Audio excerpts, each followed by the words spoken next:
Hello and welcome back to Desmin's Creek, our 5th edition live play that meets on Wednesday nights.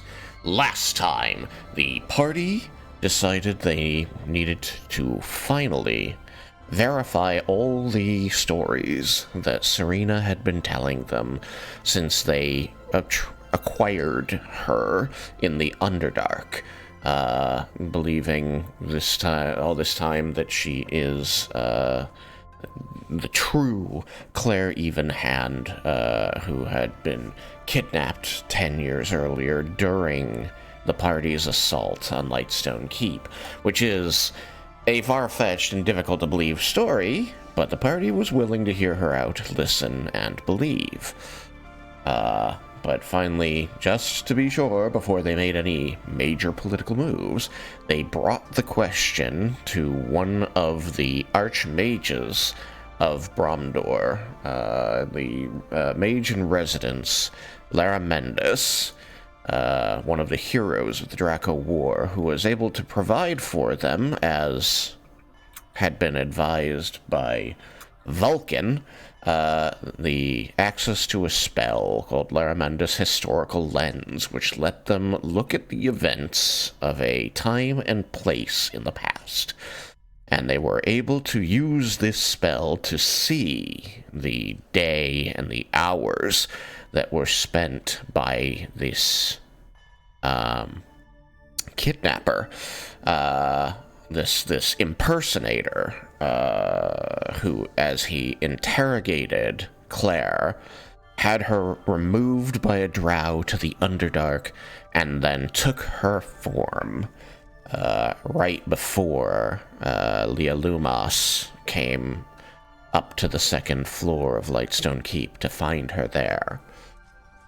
This served as evidence, if not proof, of all of Serena's claims, and being in the presence of a knowledgeable archmage and an impressively knowledgeable toddler, Vulcan, were able to determine that the creature they witnessed in the spell was a fiend called a Rakshasa, a devil capable of perfectly mimicking any humanoid creature, possibly even beyond humanoid, and that is known, storied, legendarily, uses this power to escape the Hells and take up positions of great power so that they can have easy access to their exclusive food source, humanoid flesh. We rejoin the party in the basement of the Mages Guild as they are winding down their discussions with the Archmage Laramendis, as he has given them what information he has on the Rakshasa, and they are making their plans on what to do next. And so Laramendis, just to go over it very quickly again, was able to tell you, backed up by knowledge from Vulcan,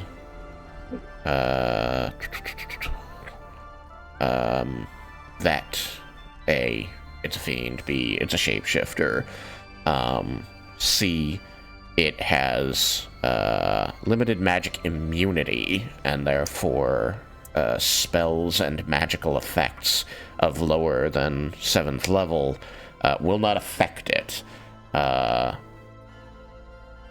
It doesn't have the standard fiend immunities to fire and ice, but it is immune to bludgeoning, piercing, and slashing damage from non-magical attacks. They can see in the dark, they've got decent passive perception, and they've got decently high int and wisdom and exceedingly high charisma. They are also spellcasters, unsurprisingly specializing in enchantment magic. Those pricks.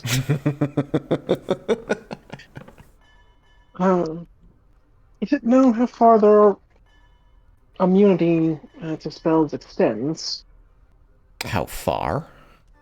And this is somewhat meant to be an incorrect question, but this does ultimately go back to you. Like, if they were to attack someone with, say, mage armor, do they not benefit from the effects of mage armor?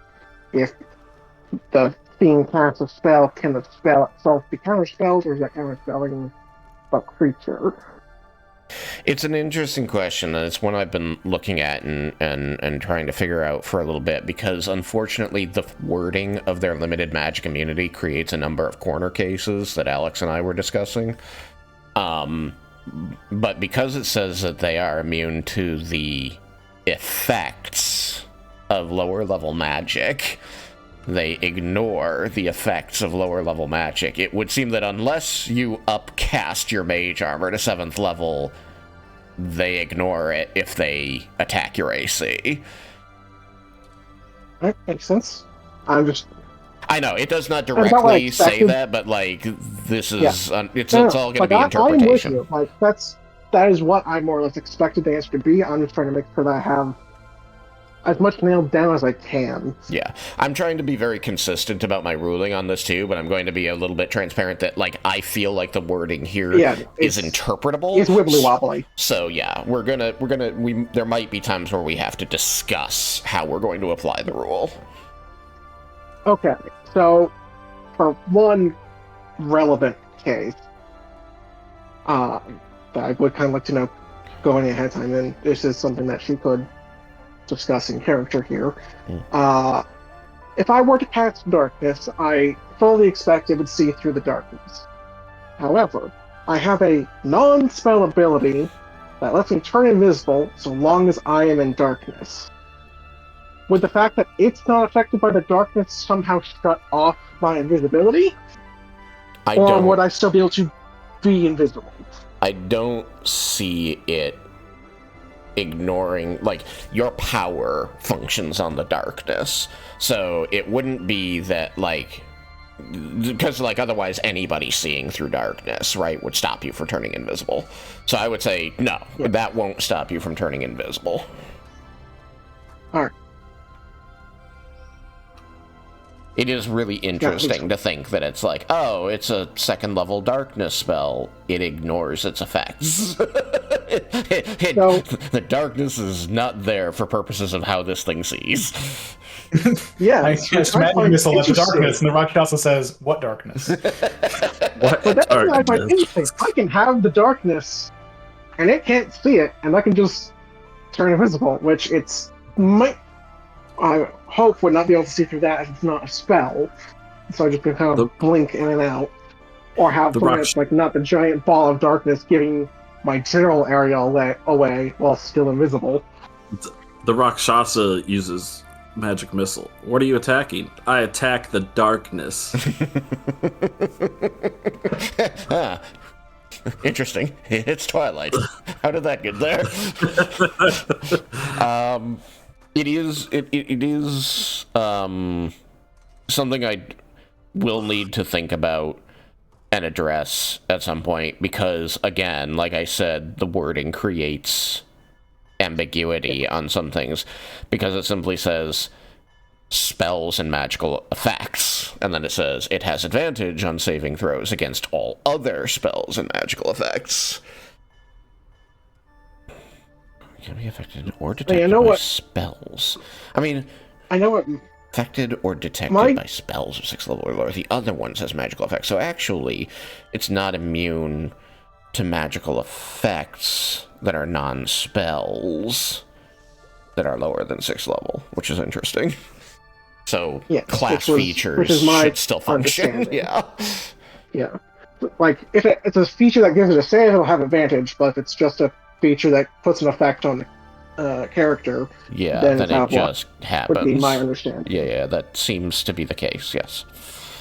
And I'm telling you all this because, like, this is a big BBEG level monster, and your party is going into any confrontation you decide to have with this thing with as much information as possible.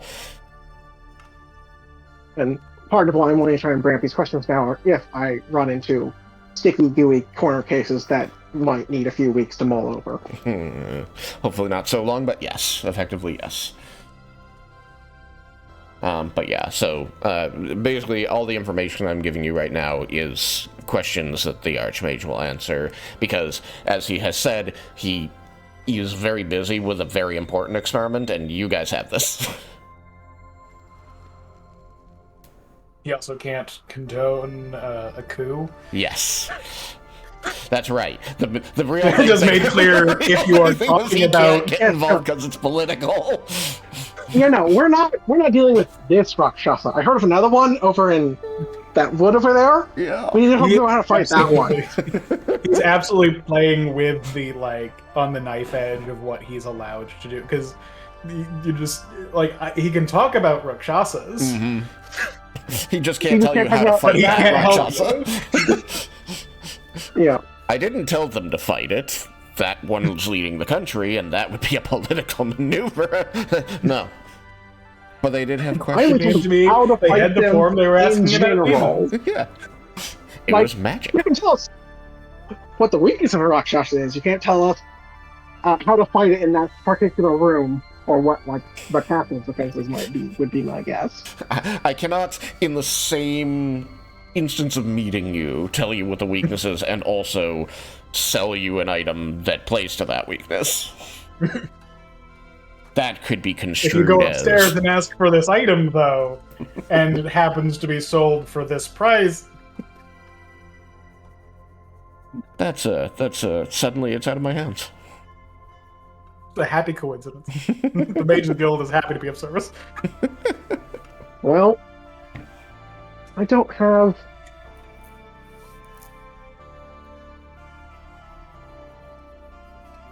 That's another weird corner case, but not one that I think matters, so I'm just going to drop that one.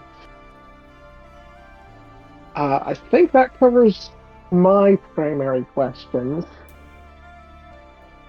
I don't have much in the way of spells. Good.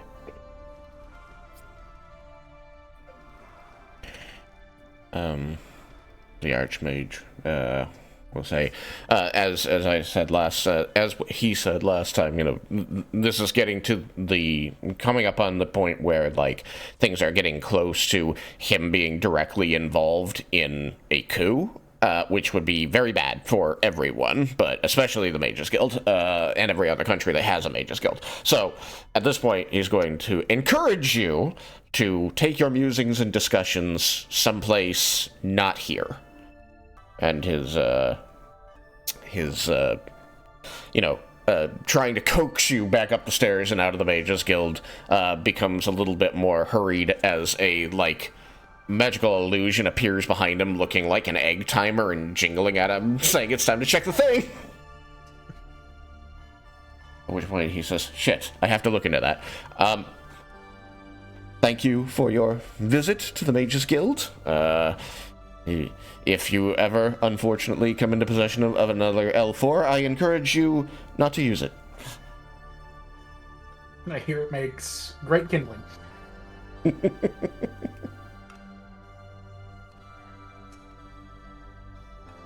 I will burn the finest, what's the word, forgery that I can find. However, I cannot imagine we have the means to go about wasting real ones. Hey, Unfortunate. the door closes in your face. Thunk. It was nice meeting you, Uncle Aramindis. I'll let you He goes respond to the to that. wall.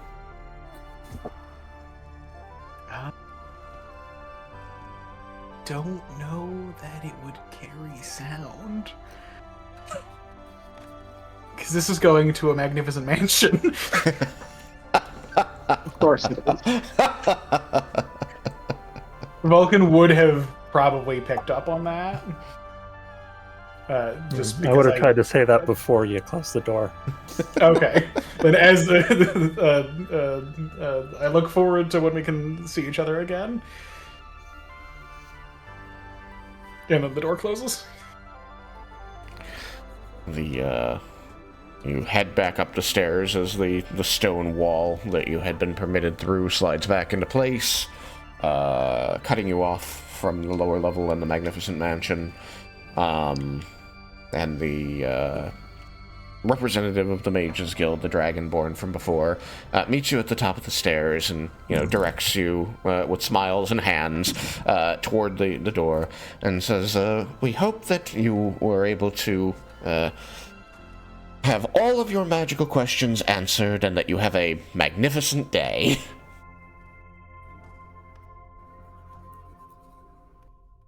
Remember that the Mages Guild is here to provide for all of your magical needs within reason.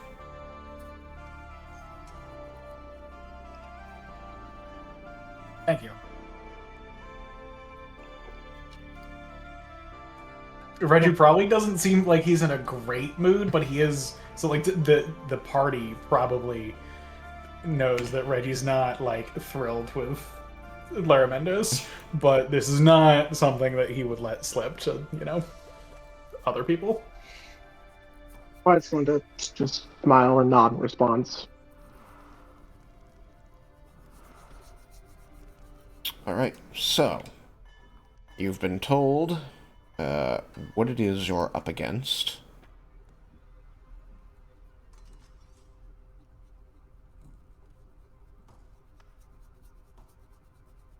So you begin to have some idea of what you might be able to do about it.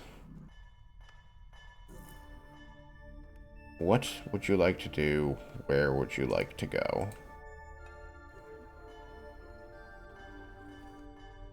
I don't know about you lot, but I figure first things first, we go back to a more private area and discuss things, and or talk to our quartermaster.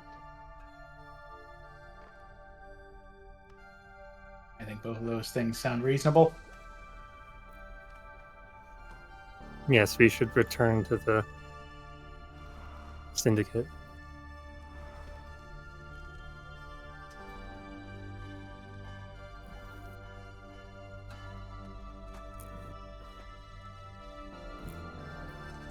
Okay. Then we shall return to the Syndicate. Anything special? Are we kidnapping Serena? Is there a reason she's on the upper floor? For scale. She's the new Dragonborn for scale. Serena for scale. Serena for scale. It was reincarnated, one thing led to Scale. another. And At least I got that nice alliteration to go with it. Serena for scale. It was mostly just because I know that she's still on that map because she's not a unique token. Should probably change that at some point. there are two of her, so I mean, that's fair. Accurate. She is not unique. If you do use it for the other one, it will remove it from the previous place you had it. Mm.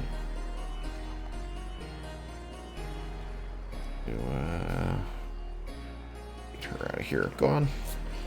Alright. I will drop you in the library since that is kind of like Desmin's spot, unless you want to be elsewhere. I would offer to hose. He has spares. When the revelation of the nature of the Rakshasa and its diet was revealed, I think from then on, you might notice Spider gets a bit quiet. He seems a bit distracted in a way. What's bothering you?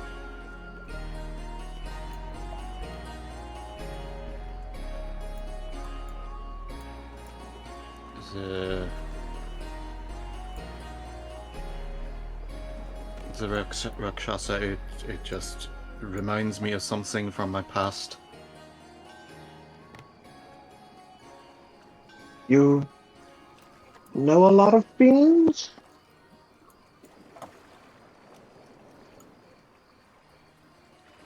A literal fiend? No.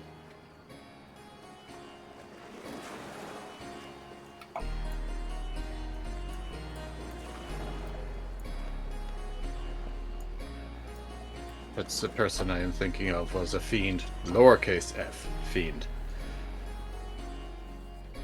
Did they also consume human flesh? No, not exactly.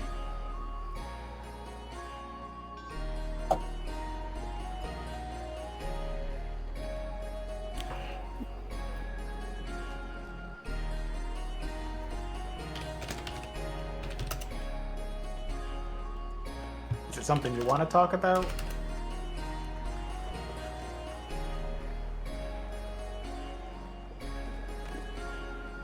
I'm trying to. Reggie might already know some, like, broad strokes stuff about, like, spiders' history. Mhm. I don't know if everyone else does.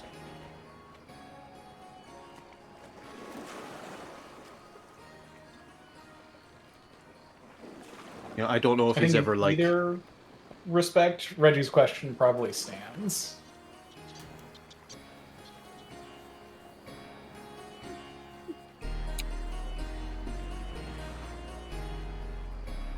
Okay, so Spider will kind of straighten up a bit.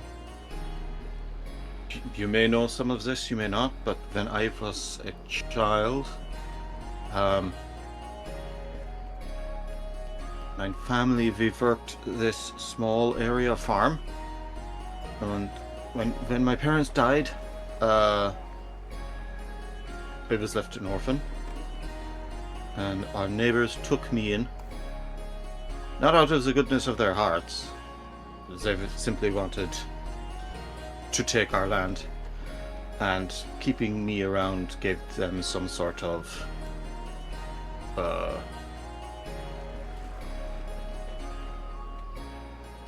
what's the word? What's the word where you is my presence sort of legitimized their claim?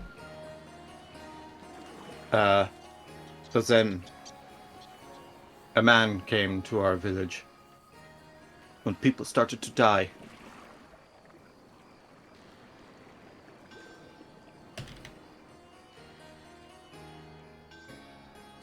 This man, he used me to gain the trust of everyone else. I was only a child, I did not understand what was going on.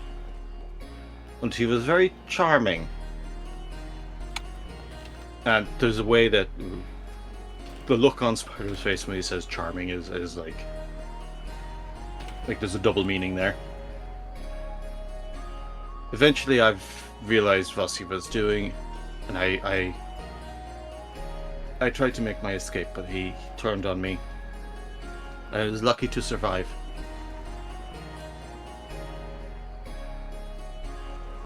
This Rakshasa is similar in some ways. Seems to be a parasite.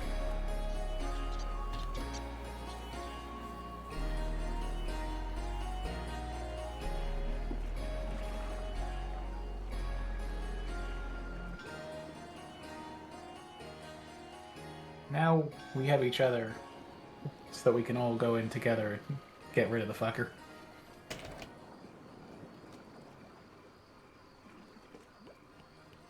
Yes, it will be good to actually be able to do some things this time.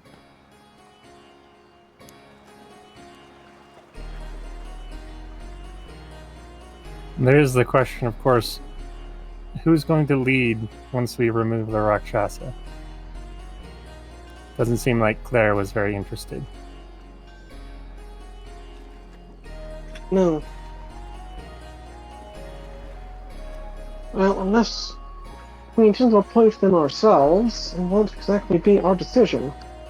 That's not something we'll have control over, unless we, of course, go about committing enough killings to, well, remove interest in the title.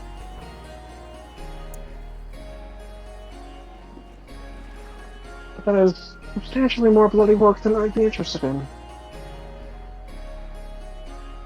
Especially unpaid. Maybe there are a few runners, like people that are running in the race, that we could, at least encourage to not try and put their names forward. Don't get me wrong, I'm certainly not above putting our hand firmly on the scale, but we would need to make sure we have the proper methods for that. Reggie pats his bag. We should probably talk to the Tiger's Eye about that. I assume she has opinions on who should lead if it's not going to be Claire. I don't think she'll be a good source once she finds out the full extent of the situation. Someone's close friend, who is still objectively a good leader, turns out to be the cannibalistic fiend. I mean, she won't I'm be gonna be honest supportive with of you. the Rakshasa when she finds out what it is. I would want to know. If one of you was a cannibalistic fiend, Oh, I don't would get me want wrong. somebody to tell I'm not saying I'm not saying we don't tell her. I'm just saying that once we tell her, I think she'll need time to recover. Reggie, about that. Oh no, not again. Again? She sticks out a tongue and wink. Reggie does say that with a smile, and Yeah, I like obviously getting the joke. I do not get the joke.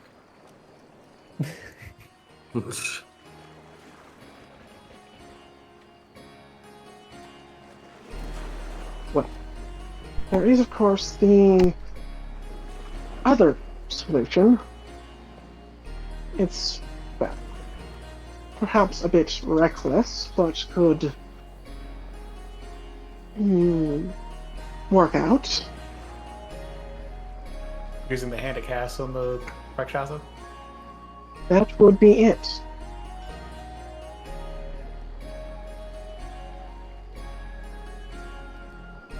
But for that, we have to find it first. Given how unpredictable things have been, I gotta hope that whoever murked what's his fucker and to make the city a better place didn't intend for that shitlord to end up in power for, however long he was or is. So I don't know that we would have a good way of truly grasping. And when he says grasping, he's sort of like a little bit, but the ramifications of doing something like that. Of course not. We don't even know the ramifications of what's already been done. That's rather the point. You can't know. Yes. We have a few fragments here and there from what we've been able to write in response to its effects trickling out, but there's no telling if there have been more that we've missed.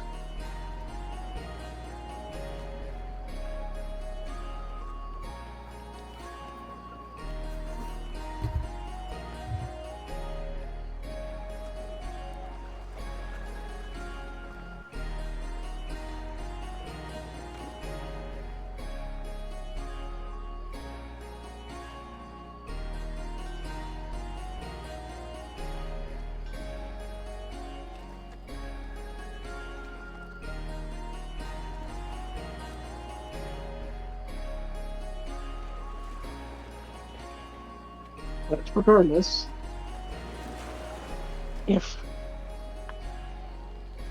what's the rest of you think? Is that a route any of you would wish to take? Well, what's our next And move? it's currently against it. No. That's I'm sorry, what no we're reason. working on figuring out. But to know our next move, we have to know what plan it is we're following. Well, we need to If- remove the Rakshasa, but we should find the Hand of Cast first, right? Perhaps. We certainly should if we want to use it on the Rakshasa. And that's why I've brought that up. Because that would make our next step very clear.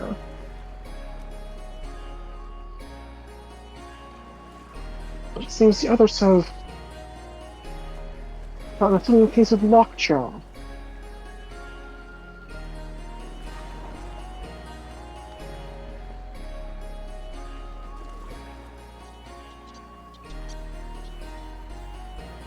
I think we find the Hand of Cass. So we used that spell, and it told us that the Hand of Cast had been used. But did it actually get us closer to finding where or who used it? Or where it is? I mean, it tells us that at least 48 hours ago it was still in the city. It tells us that the person who was using it feels like they're being searched for. Which, if I'm using some powerful magic that changes the shape of the past, I'd also probably be paranoid thinking that people are coming after me. And to be fair to them, they're right to be paranoid. It tells us that they are someone or work close enough with someone who would have reason to suspect that that fucker was one of the people who was instrumental in not letting the Liberation Day go forward. So I think what we need to start doing is trying to get a feel for just who they are based on what they've been changing. We only know the two things out of character, right? We only know two things that have changed. I believe that there are two things that you are currently aware changed. Yes. Yeah. So the statue. Yep. And then that politician. Ontus Burl. Yeah, the fucker. Fuck. So how are they connected? The man the statue was of, was he against the drow? I don't know much about him. Anybody else remember? No, the statue was already gone before I started making notes, and I don't believe I caught its name. I certainly don't remember it. Hard enough to dig through my notes without feeling like I'm... I think we had a name in Desmin's report. The only one in the party who knew the name offhand was Reggie. But Reggie also told me that it wasn't something that was important enough that he would have held on to it. No, that was for Ontus Burl. True. Reggie doesn't care about Ontus Burl as a like person because he's dog shit. He is. Happy to forget about him. Which is why he has consistently said that fucker. With like being like in context, it should be clear. I mean, asshole. But a bigger or smile pile of dog shit than Hearn. I think that Reggie respects Hearn more, but also hates him more. Because, like, at least this guy's sticking to his guns, but also, like, he is worse. He's open about what a fucker he is. Are you telling The me? one without the power is worse, but the one with the power becomes worse just due to the amplification of the effects you have on people by having that power in the first place. I think even before he had power, like in the original timeline, Reggie still hated and respected Hearn more than Burl. There's just something so loathsome about prescriptive moderates. I don't think there's like a wide gap between them in Reggie's mind for that, No. but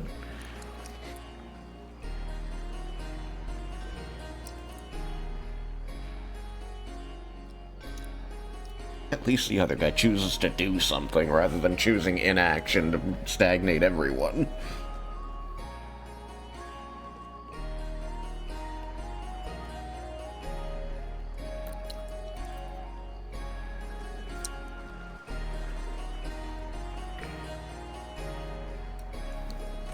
but the statue, the name of the guy. I know Reggie had said the name of him, but I remember that it was fading from Reggie's mind, so that would be a reason why it wouldn't have been in Desmond's report, possibly. Which is probably the only place that would have been recorded by us. We do know that high up in the Temple of Arathis had moved some of the paperwork that seemed to be related to it. Mr. Voice in the Sky, Yeah. would my notes pertaining to the original altercation with the guard potentially have the statue's name in it? Potentially. People care about his name all of a sudden? Well, trying to figure out who the statue was of, so we can try to figure out what this person's wanting to affect. So, Yeah, I mean, finding out what the name was isn't going to bring the memories back. I'm just going to warn you about that. Like, the effects of the Hand of Cass have fully locked in on that statue. The world has changed. He never existed. Yes, we're not trying to get if memories. we could remember the name, can't remember anything about him, then it doesn't really help.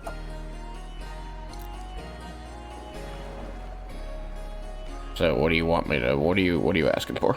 Just so that I know. Yeah,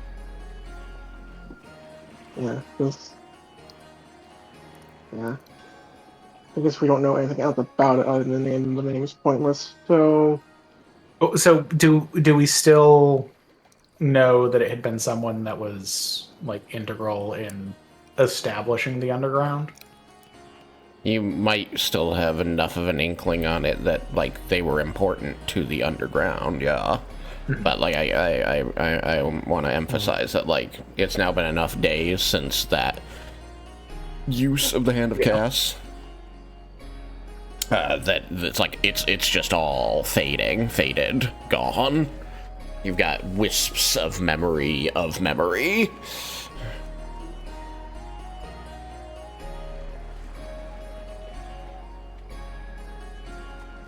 Whatever you remember from when I told you on the first day of the campaign, that's what your character remembers now.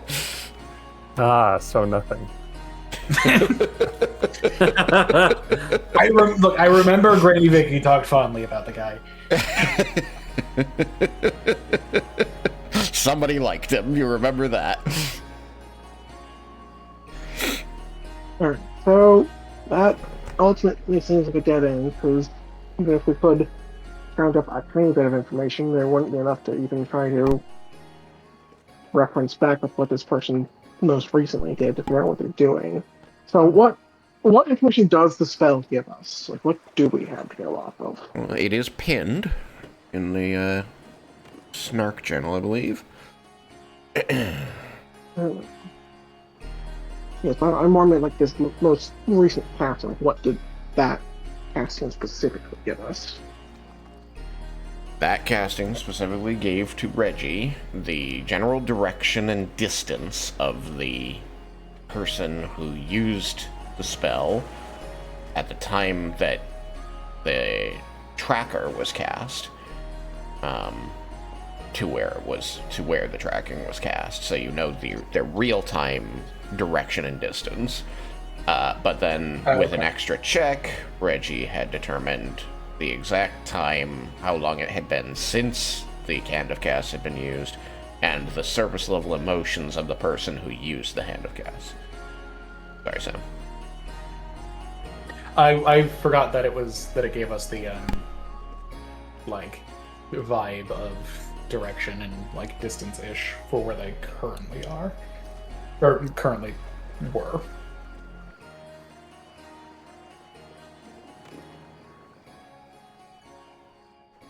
Which is probably just helpful for they're still in the city, right? Yeah. You basically like had a they sense were, that a they're, couple hours ago, within but- a mile of you, so they're definitely within the city bounds. Yes, and we know that they were trying to set things right, but we don't necessarily know what that means, like what they think right is, or what their intentions were by removing this man.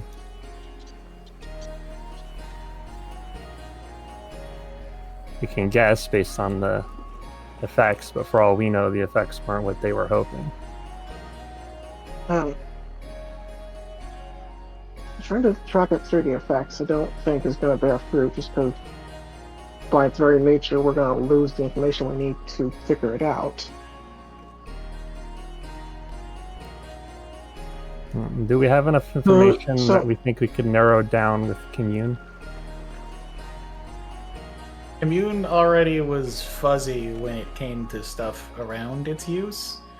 Because remember, the gods said that there both was and was not a statue, and also that it was unclear. That was not a message that any of us were hoping for in that regard. It definitely confused the cleric, who I assume has cast that spell before.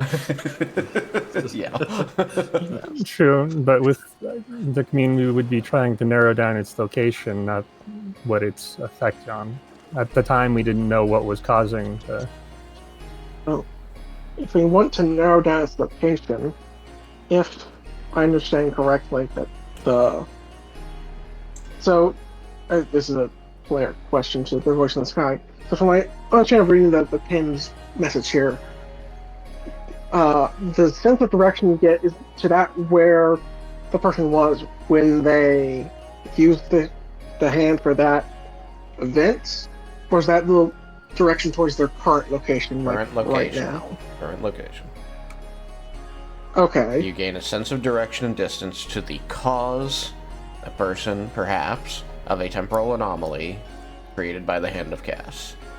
The sensation is accurate as long as the cause is still on the plane of existence as the same plane of existence as the caster, and the anomaly examined occurred in the last 72 hours. So you get a real-time vibe of where they currently are, as long as the anomaly that you're examining was caused within the last 3 days, which it was. And then you can pass the extra DC 18 check to try and figure out exactly when they did what they did, and then what they were thinking at the time. But for any of this to work, it has to be cast on an anomaly, and so then that throws out my idea. But we still got 16 hours safely to cast it again on the same one that we found before.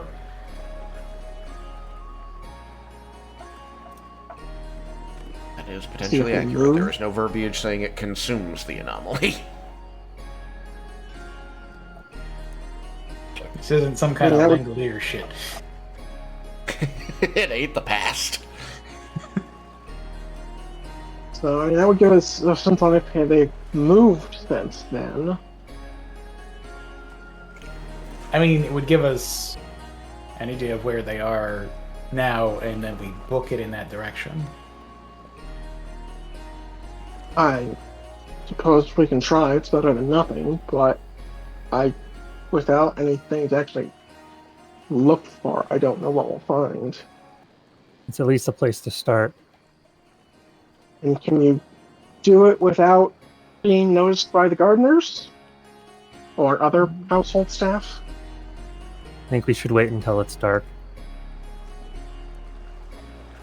I mean, I do have greater invisibility, so I suppose we could greater invisibility and then cast the spell. That would be easier to get around without being seen, I guess.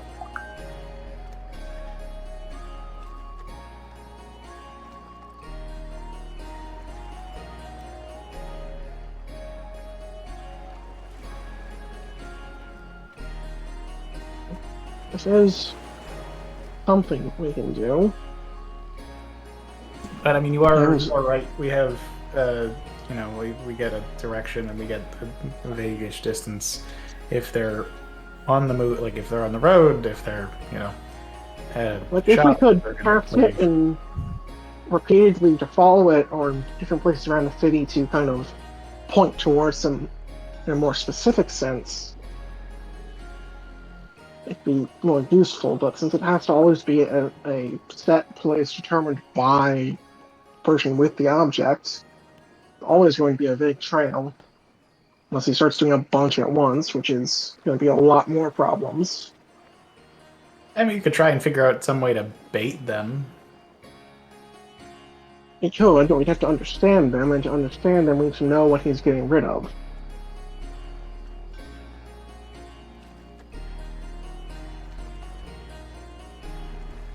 Like, do you have any clue what would bait this person? Because I don't. Right now, we can only guess at their intentions.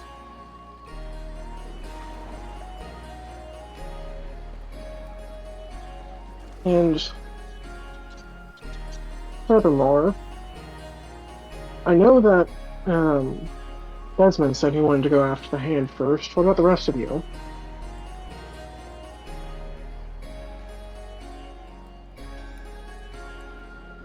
It seems the more pressing matter. The Rakshasa has been around for 10 years.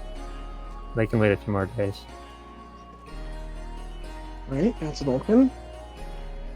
What about you, Morgan? Sorry, what? Do you think we should go after the hand or the Rakshasa first? I think a part of me wants to just be done with this Rakshasa thing, but at the same time, the longer we wait to deal with the hand, the more stuff is going to be changed. I don't like how much it has messed with my head already.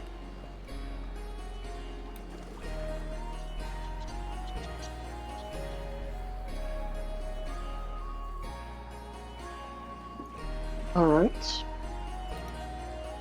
So is that a vote for going after the hand first, then?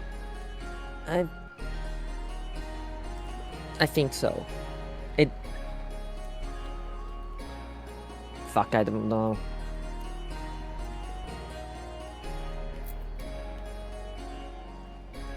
Yeah, fuck it, let's go for the hand. Rakshasa can...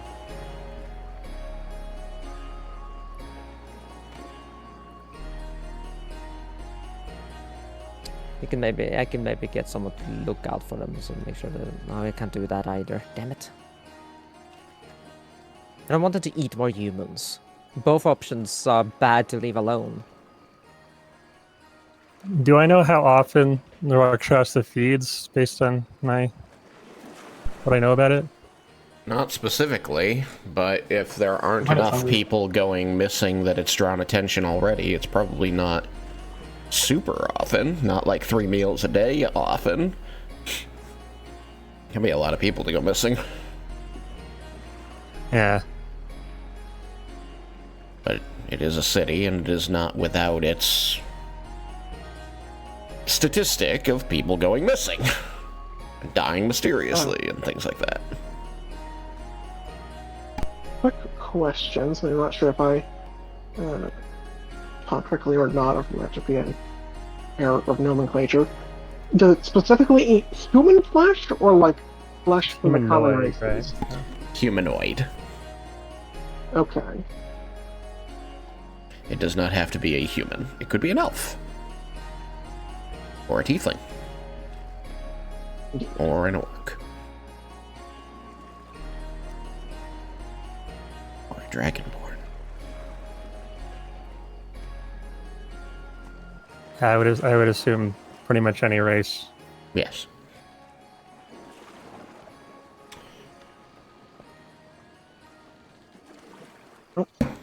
Fabulous. Perhaps tabaxi are particularly No, it's flavorful. Sam. No, Sam. I don't suppose anyone knows has a lead on a good nest of kobolds or goblins we could just import?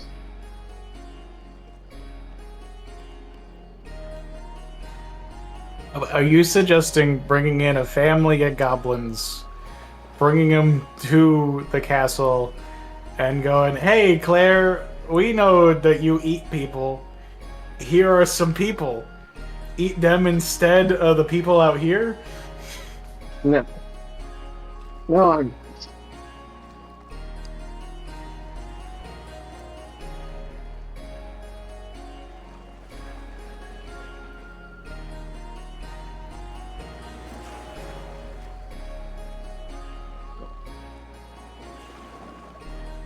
Spider, what about you? Which do you think we should go after first? I think we should do this a hand, but be very much aware that Rakshasa is still a pressing concern. Alright. That's at the very least most of us. Not good enough for me. But I do think we should start some preparations. If we can. Let's talk to the quartermaster and see if we can outfit ourselves properly for whenever that fight does come. And I will send to my father, see if he can help arm us. Then, do you have any other options? What's that to me? Yeah. Well, we already know this creature has been intercepting Sindanes. I don't know to what extent that ability reaches, but if you specifically ask something for fiend-killing weapons, and it somehow gets wind of that, it could be bad. It's a very minor concern, so if you don't have other options, certainly go with it, but if you have other options, I think they might be worth considering. I mean, that's certainly the easiest option. I don't feel any of my sendings to or from my father have ever been intercepted. Well, if it's We still don't know how that works. interception though, like so- any... If it's an interception like any normal type of message, the entire point would be that you don't notice. But I don't know. Well, very few people have the information my father does in regards to myself. It would be hard to pretend if they didn't know. I see your point, You're though. talking about a creature that has pretended to be someone else with very little information to go off of.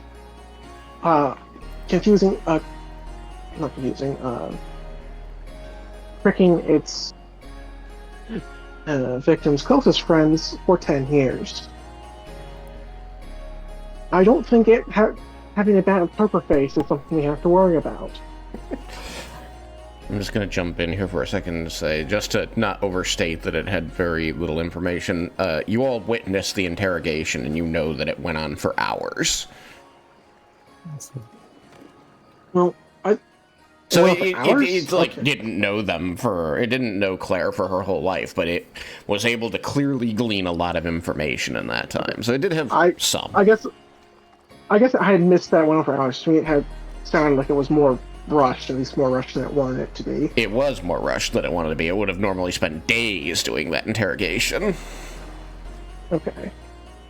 It got more fun rushed that way. because the city went to war with the party, and the party suddenly busted into the palace with an elephant while he was in the Spoiled middle it of turned his into an elephant. interrogation.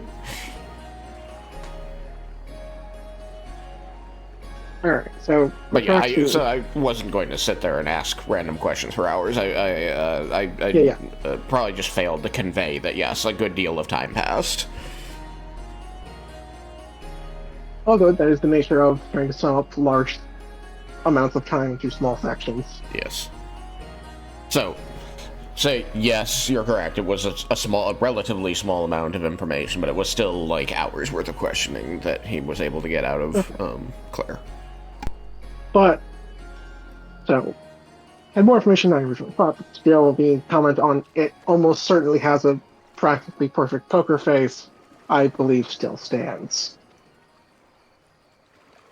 Yes, but there's information about the unique situation of my creation that literally only my father knows. it would be hard for it to pretend to be something, pretend to be him without knowing said information. Oh, I don't think But you still, understand my I fear. understand I your don't point. think it's going to catch your sendings and reply to you as your father.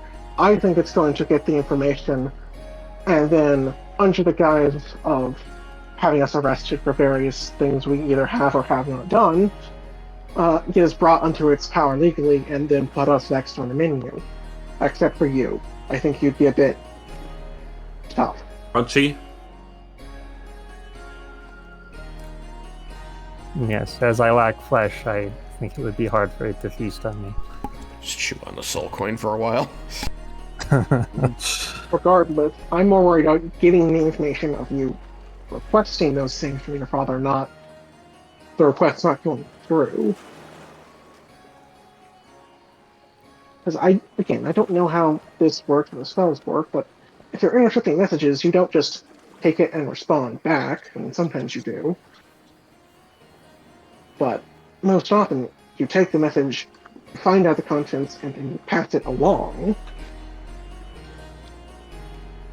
Suppose. Sometimes sending a different message to I had never sending considered recipient. that its power might be so strong that it can simply intercept every sending in an area. I assumed it was don't know. always for a specific target, but I see your point. I could try a different method, though it would definitely take longer. Well, if we're hunting the hand first, we might have longer, so we don't know how long that would take. So we could at least start one of those longer methods, and if we find we need things faster, then we can fall back on sending. Or, if the logic can come in overly paranoid, which I am prone to be, you can do it anyways. Just make sure my It mood is is not up. a lot easier for him to get things, physical objects to me than it is for me to get visual objects to him. You don't know how mail works. Seems mail would be more easily intercepted than ascending. Yes, I was going to say that. More sounds easily, counter- yes, but without. But there's no reason for your mail to be intercepted. Sendings?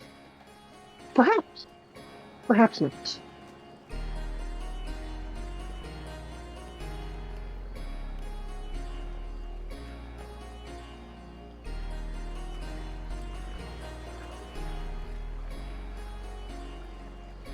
Well, who knows? Maybe you could go find your Uncle Jebel or someone else and have them send a message along.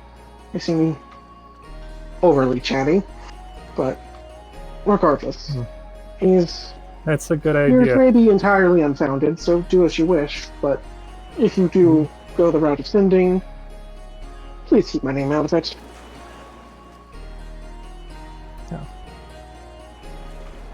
I always would have, but that is a good point with Jebel. If he is still around, he could easily get to my father and deliver a message.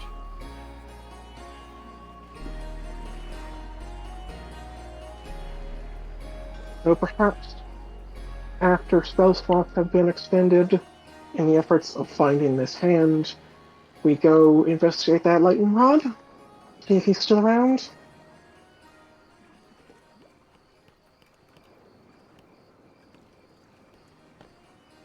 Or who knows, your family members have been popping out of the woodwork lately. Maybe we'll run to someone else. Maybe. I suppose your mother's in town. Not since she came and spoke with the Tiger's Eye.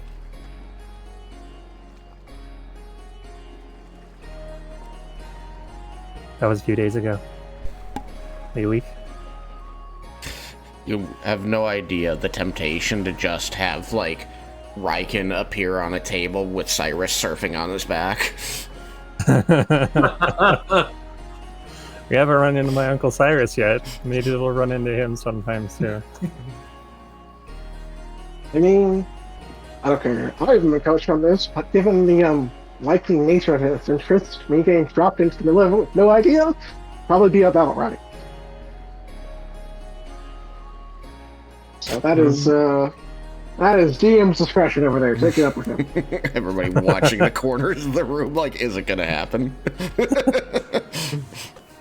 Just suddenly appears in some sort of gory fashion. Harry knows he's leaving. That one I got to pick myself. But I don't know how entrance might work.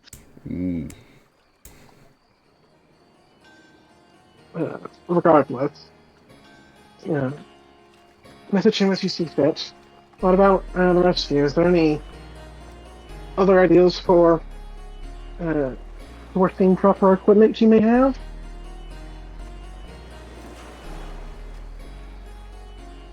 I could perhaps make something. Alright, what do you need for that? Time? Materials? Both. I'm sure that the Syndicate could help me with the materials. Alright. Then perhaps might we try and outline some basic blueprints so we can have those things start being procured and you have time to work on them while we,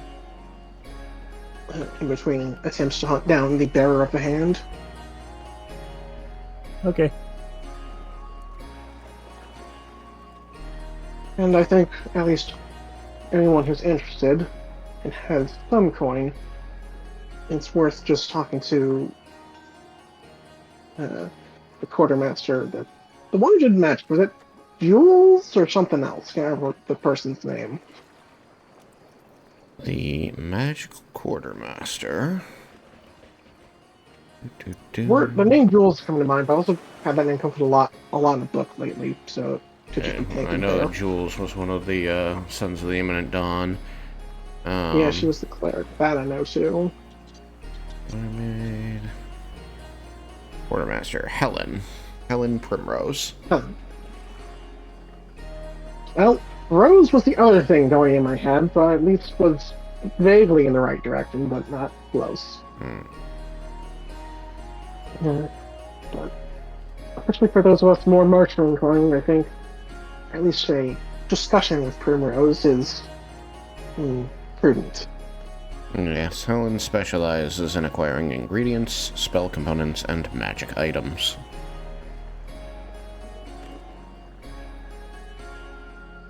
Incidentally, all of you did eventually receive the magic items that you requested from her, right?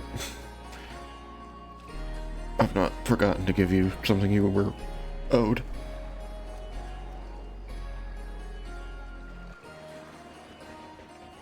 I mean, yes, but also sort of. I had asked for something separate, but I believe that ended up becoming the ring. So I think that's I'm good. correct. Is she the one I got that wand from? Yeah. Yeah, then it was nothing for me. Whatever. Alright. I mean, not that we could fix that now, anyway. I just want to make sure I didn't owe anybody anything before you went over there saying, okay, we need more stuff.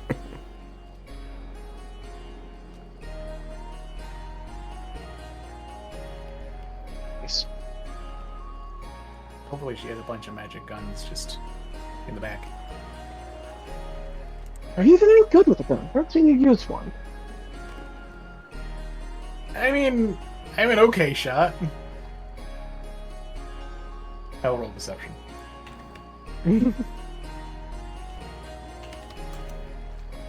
I can't get less than 24. He's an okay shot. You feeling my reliable talent multiple levels early. Yeah, I guess I only got a 20. So you are in fact a reliable shot. I did get a 20, which just became a 24 when, you know, it became a 10 on die instead of 6. Yeah, I don't have much wisdom. So even with expertise and insight, even if I had reliable talent, my base is still only 19. Fucking level 3 reliable you talent. you have seen Reggie use his gun mostly as a tool for threatening people. Did you even shoot it that one time? It went off once, right? It went off once, Yeah. yeah, because the dude scared the crap out of him. I love that. No, the flashbang went off. That's what it was. The flashbang went off behind Reggie. Yeah. And he pulled the trigger. And then was blind.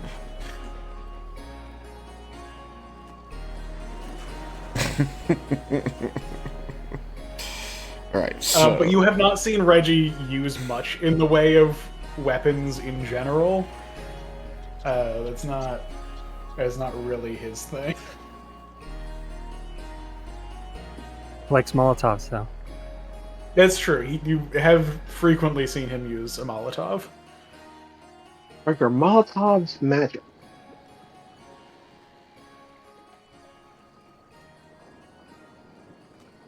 Magical fire Molotovs. I mean... They are fire. Which, I think according to the rules, is indistinguishable from magic fire. I mean, that is true. There is no such thing as magic fire damage. But I think the question is, are his Molotovs, which are created magically, like a magic effect or spell? Yeah. I think it's clearly the not a conjuring that is magical. I think they are mundane Molotovs. But really, he reaches in and pulls a Molotov from like his home, and the process of pulling it out of the bag also lights it. This is how that like magic really works. Was that lit the whole time? Oh You're yeah. so brave. So it just gets lit in the process of the conjuring. It's like when you flick a lighter. It saves time. Alright, so... Well, then at least you have an option. What about, the rest of you? Because, aside from giving her a few paper cuts, she gestures towards her business cards, I don't think I'd do much. And that's assuming he's not, well, particularly resistant to that either. I assume my rifle would be effective. Though, I might be able to make it more so.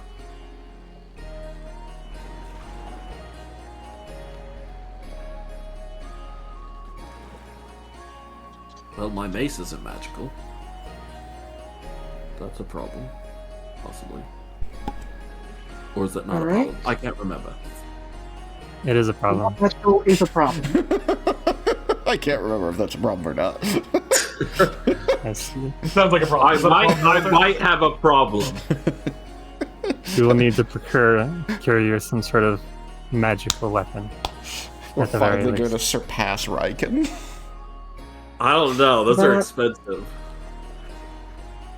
And whenever it is we do plan to deal with this, my suggestion, make sure any spells you have ready for that day are just for us, not for that thing. So, lots of healing if you don't mind.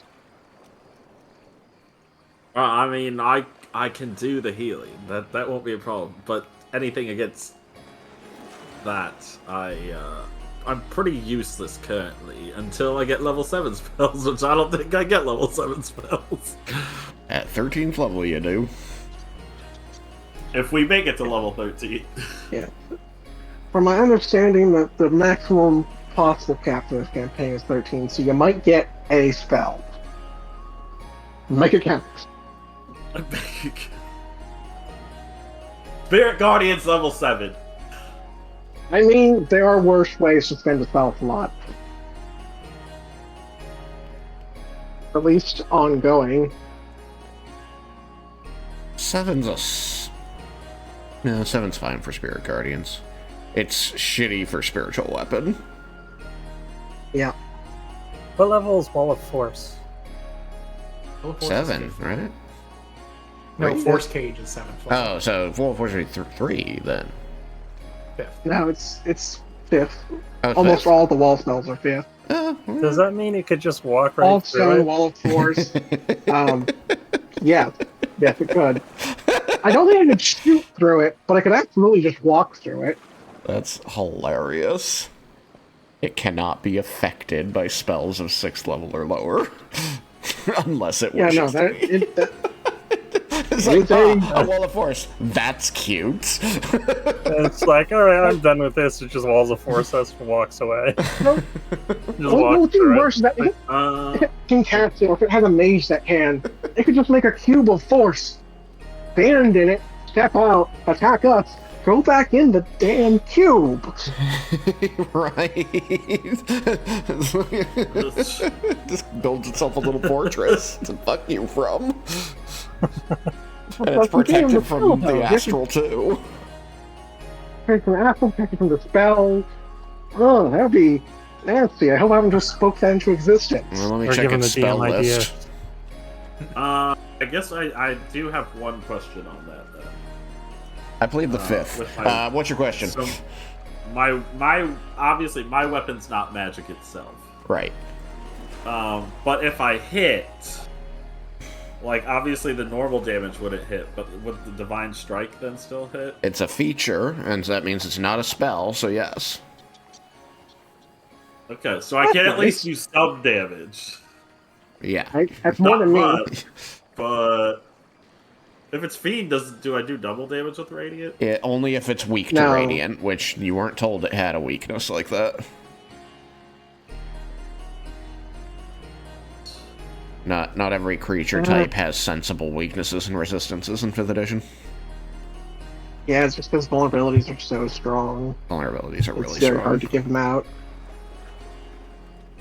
But then I'll play games that give things damage resistance instead of standard, like, 5th edition resistance, while otherwise using 5th edition rules, and it's like, this is bullshit.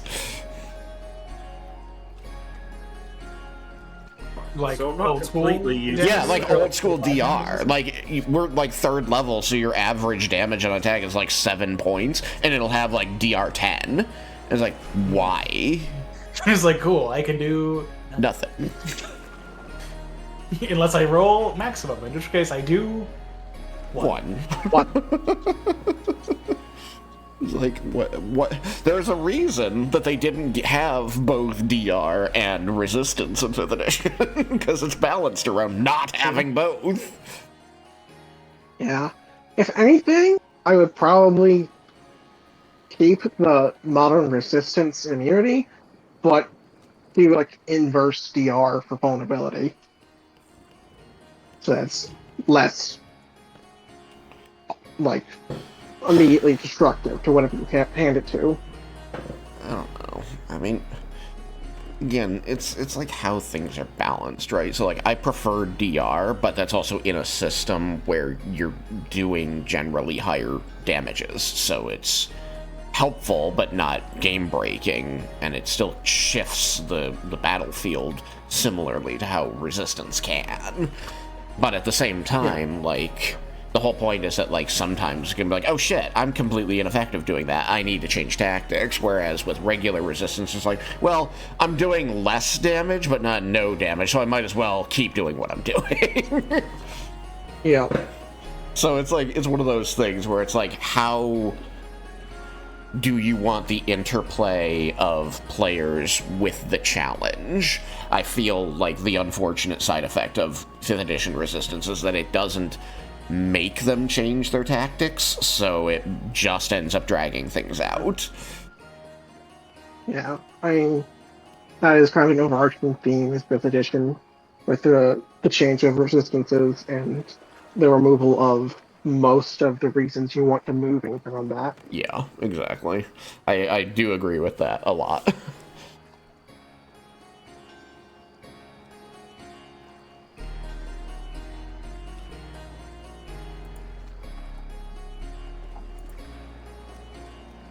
I think I have, in parts, traveled far off topic. So I think step 1, talk to Primrose. Step 2, start going back to the gardens to go charging after wherever he happens to currently be sitting? People on board with that?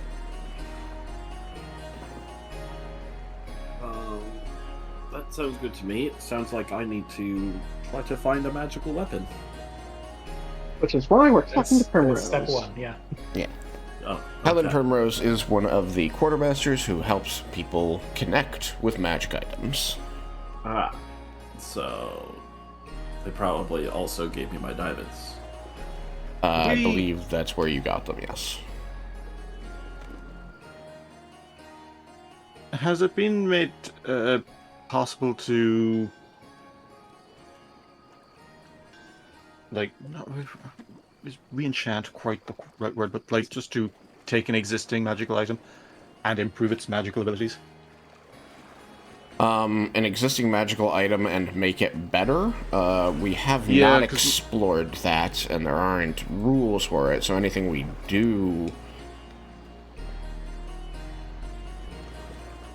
Most magic crafting is extraordinarily vague in the first place in this edition. No, it's just my main weapon is just a +1 rapier. Hey, that +1 makes a lot of difference. Yes. I'd take +0 for this particular fight. We have not explored that. There aren't rules for it written, so we can discuss that. But, any of that discussion would start here with Helen.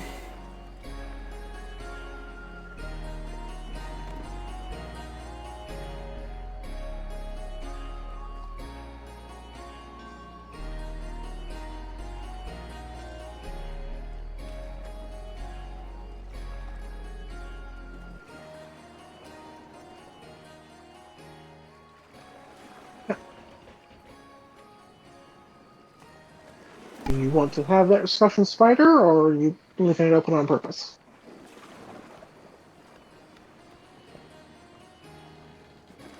I would let other people just get their stuff done first.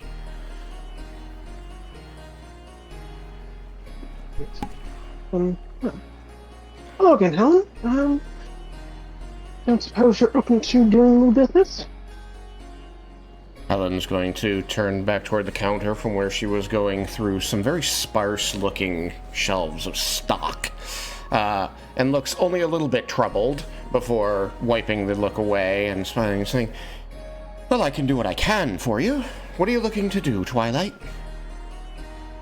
I'm on the hunt for some magic weaponry, if we can find it. Ideally a whip or dagger, but anything that allows me to use finesse over force would work. Have you having trouble getting more stock? The last couple days, unfortunately, our main provider for these types of things has a kink in their supply flow, as they've said. They're working it out, but perhaps if you're in a hurry or looking for something custom, maybe you would like to take your group to go unkink the line for them. Might do that. We'd have to look things over, but if you could point us in the direction, we can at least, we'll take a look if we have time. Of course. If you've the time for it, we usually receive our more magical equipment for the group at the Market Square out in Central Underground City from a shop owner named Aiden Adarian. Does that name ring any bells? Roll a history check.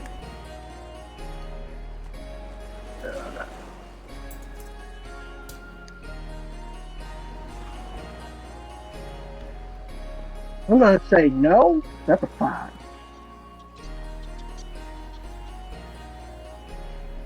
One moment.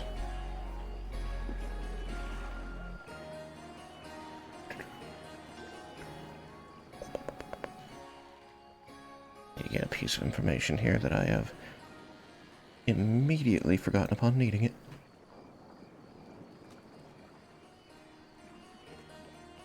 With a 5, you are surprised. You know the name. You've not met the person, but you have been to the Market Square quite a lot in your time in the Undercity. You know that there exists in the Market Square a shop in one of the corners with a brilliantly colored sign, usually illuminated by little magical orbs floating about it, that reads Aiden's Antiques and Curios. This is an odd thing to hear, that this person is somehow providing magic weapons to the Syndicate, because the last time you walked past that shop, it was a clothing store. Alright. Do they have a, no. Are there something they'll need to do to get access to their back room, or... I Sure, mean, then might probably be, just offer to solve the problem for them, but, being part of the Syndicate is no small thing. Alright, well, like I said, if we have time, we'll take a look. Good. Well then, with any luck, my shelves will not be quite so empty very soon. I have a magical punch dagger, if that helps you. She holds up, a small, ring, basically, with a spike on it, designed to be, put around a finger and held inside the palm until you get close enough to somebody to just, cup their neck and, slash their jugular with it. It's a very tiny blade. It's different from the ones I've seen, but alright. How much would it cost? It is the last one, so demand will be high. It isn't very powerful. +1 with extra critical damage. And a bleeding effect. Probably I could let it go if nobody finds out for the next couple of days for 600?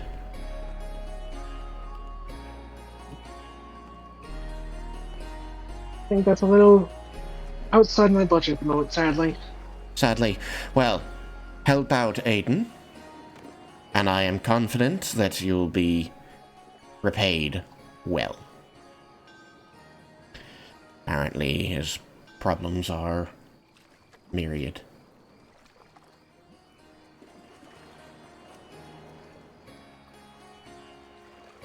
That's all I can give you, unfortunately. You've come at an unfortunate time, Twilight. But as soon as my stock refills, I will let you and your friends know. Much appreciated. I will leave you to your business then. Best of luck to you.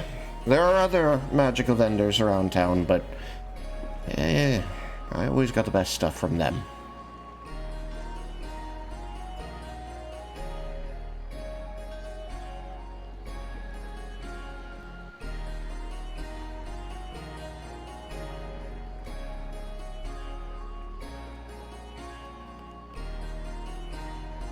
Show. Anybody want a magical ring dagger? 600 gold. I'm good. Does it help, Desmin? What's the next plan, then? I believe step 2 was head up to the surface, have Reginald invisibly approach a certain person's gardens, cast a spell, and go sprinting off in whatever direction it points. That's a safe idea without magic weapons. You should definitely do that. I think we should at least wait until dark to cast the spell again. What time is it?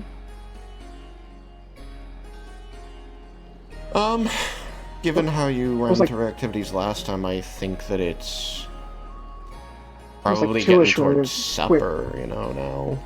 It's not dark yet, but it's... when we went back to the Mages Guild. It was what? You could say it was about 2-ish when we went back to Mage's Guild. Right, and it's been a bit of travel and talking, so, it's probably 5 or 6 now, so the sun's still out, but, you're heading into evening. I think we should go talk to Aiden. It shouldn't take long to find out what the problem is, at least.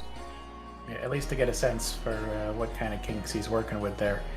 And then if we need to divert from things, we can go and see what we can figure out with the spell, and if we can handle things quickly, then all the better down there.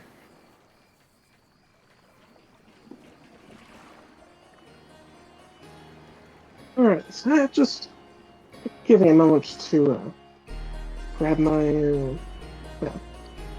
to change my... I will say, Aiden sells the best empanadas. I don't know where he gets them, but like... Well, it was a clothing store. I mean, that too. A little bit of everything over there. Now that I think about it, he might have just made the empanadas and taken money from me. It might have that might have been his lunch.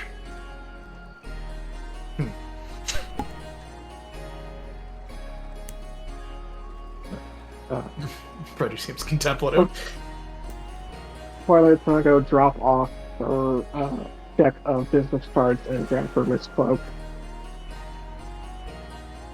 But given the location I'm going, I feel like there's a higher chance than normal I'd run into a certain someone. But I don't want to see me with those. So those cards are staying here.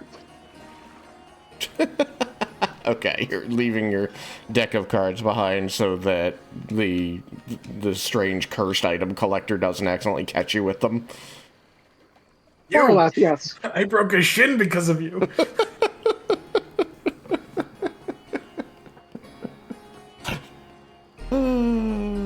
Good joke. Alright. So, you're going to head to the market square, am I correct? Yes. Yeah.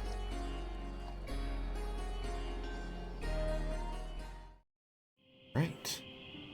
To the market square we go. Summon you all.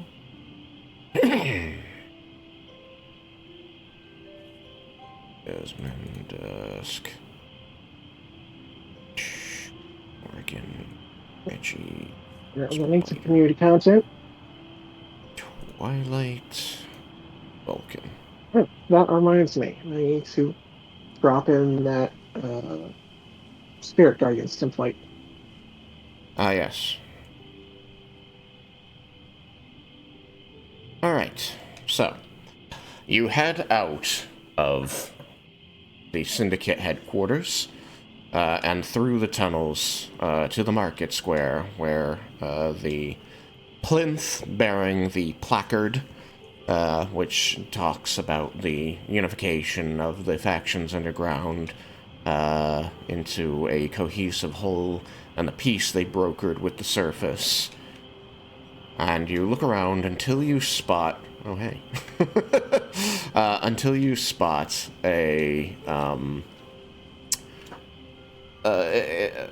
magically illuminated shop in the corner, the signs out front of which are painted in blues and purples and pinks, reading Aiden's Antiques and Curios.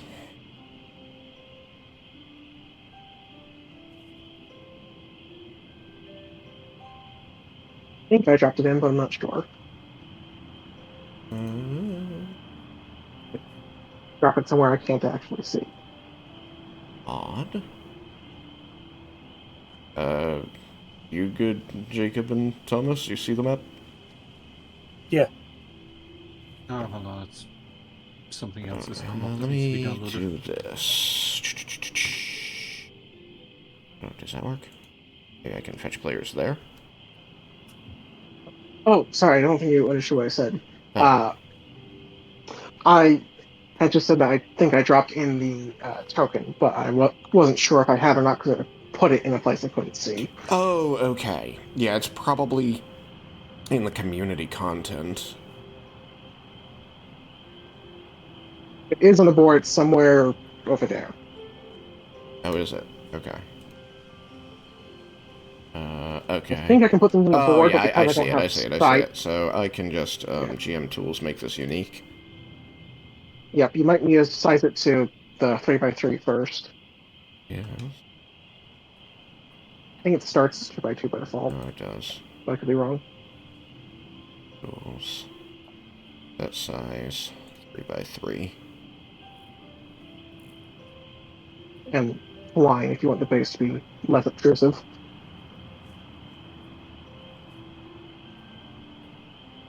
Sure, that works. GM tools. Rename. VFX. Let's just call it. Get rid of VFX. We know it's VFX. GM tools. Make unique. Okay, so now I should be able to get rid of this. Kill it! And Spirit Guardians. Nice work on the shop, by the way. Well, thank you. I couldn't get freaking clothing racks or anything, but I tried to make it a little bit special. Yeah.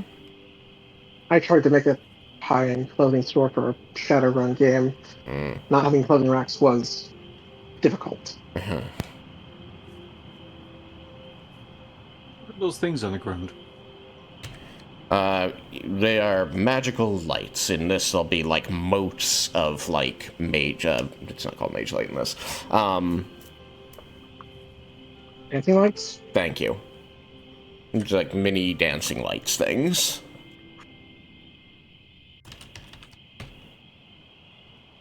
So, you head inside? Yes. Yep. Alright. Following the motes of magical light inside, you find yourself in a smallish shop that is filled with many things. Rugs, globes, lights, mugs, accoutrements for where you live and what you might eat out of, and then racks and racks of clothing. Beautiful, silken, velvety clothings of all colors. And at the back of the shop... has probably been here a lot. Hmm? But Twilight has probably been here a lot. Maybe not have known his name, but like a lot of the things in here are things that are in her room, so almost certainly have done business. I see.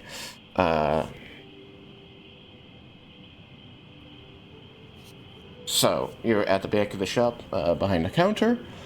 You are going to see a merchant. They are dressed, they are human. They have a darker complexion, deepish brown. They are wearing colors, pink and purple silks, overlapping with a flowing, embroidered, brocaded cape, a cloak flowing down their back, and they're going to turn almost, they're going to turn dramatically, throwing out their arms above their head like a dancer, and say, "Welcome, my friends, to Aiden's Antiques and Curios. I am Aiden, they, them. What can I do for you?"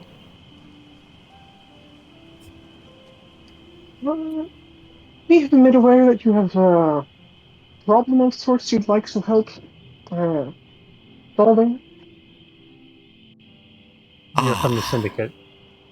Ah, lovely. Then you are very good friends. I am happy to welcome you to my store. Unfortunately, it is true. Your information is good. I have a small problem with the supply chain, and therefore the Syndicate has a small problem with the supply chain. But I owe the Syndicate... They throw their arms wide and kind of turn in place, indicating the whole shop. I owe them everything for helping me to set all of this up. I would not have any of this life were it not for the Syndicate. So, please, allow you to help me in exchange for exactly what you need. What do you say? I don't know what you need, but I'm sure that it can be accommodated. Now, what is the issue? And the issue is that and they look around and lean out a bit so they can see past you to the door. And then they lean back and forward a bit and they lower their voice. They say, "My supplier involved in high-stakes deliveries, let us say. Unfortunately, their last shipment was intercepted by another, shall we say, high-stakes deliveries expert, and they have yet to retrieve it, unfortunately. But I have been assured, as recently as this morning, that they are very nearly ready to do something about it. They are preparing a new vessel to go and retrieve the missing vessel. They're seaworthy. They just need to put together a crew. So, is this going to involve diving for retrieval, or is it more of a protection? So Oh, that they can goodness, get I am their certain I do job not know the exact details, but I think that my friend would have told me if his boat had been sunk. No, I do not think that there is a problem with the location, so much as who might have their hands on, let us call them, our goods. So, you scratch my friend's back, I will scratch your back, and you want, you said magical item of some kind? Yes. You're in need of some ornaments. Perfect. I owed them to the Syndicate anyway, and as long as you don't tell Helen, then neither will I if you decide to take the best of whatever's at the top of that box. Oh, I don't know why we'd have to tell her about things that went disappearing with these nefarious ne'er-do-wells. It's true, things go missing, and sometimes you retrieve them, sometimes you do not. I like the way you think. I've seen you in my shop before. Yes, I was unaware of your other merchandise, but I've made some lovely use of the more French goods. Well, I do try to serve all needs, some a little bit more discreetly than others. But you are friends, you are Syndicate, so I can tell you which dock my friend is at. You can go see him, become his crew, as, like I said, as of this morning, he still hadn't put together enough people to retrieve his goods. Retrieve the goods, and we will all be happy. Midnight, was that your name? Right, that's very close. Twilight. Honestly, Can't even exactly prettier blame name. you. I hadn't quite remembered your name either. That came up earlier. Ah, well, if you ever forget my name, it is right out on the sign outside my shop. It is Aiden. They, them.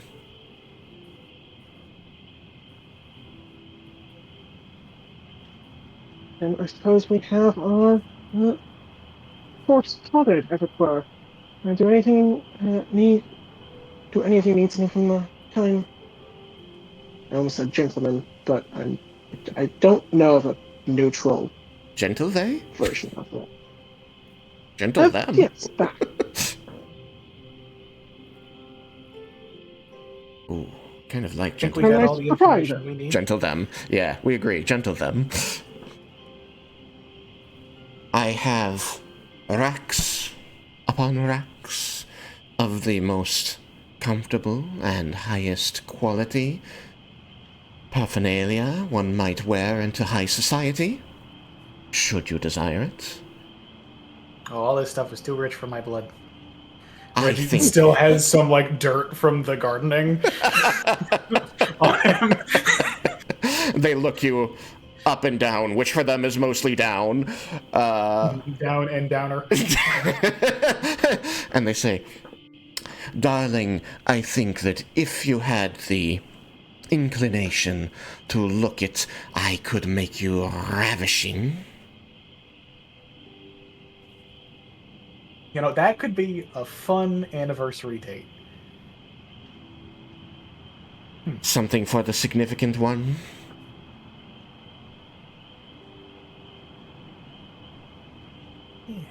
Reggie starts like getting Musing. very like He's like, okay, I can.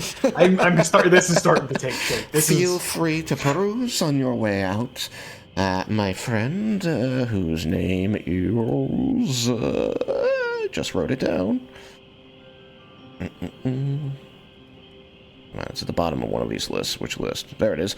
Vestis Quillian. A gentleman and a scholar, half-orc. You'll find him on dock A143.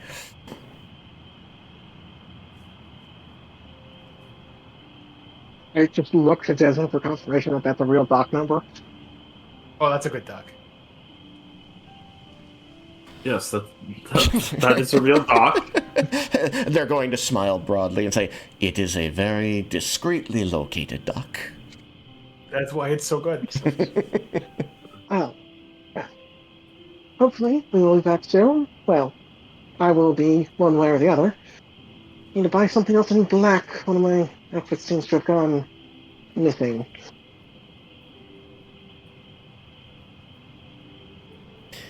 Well then. I shall send ahead to Vestis that perhaps I have found him a crew. You go and find him, and again, we shall all be happy tomorrow. Yes, no. We'll be off. All right. So that I say it during... Why is that not working? So that I say it during the episode this time, the merchant, Aiden Adarian, is a guest character. So, thank you to our wonderful, wonderful watchers and fans for providing inspiration and access to your creative minds for wonderful characters to help flesh out the world. Thank you, Ashley.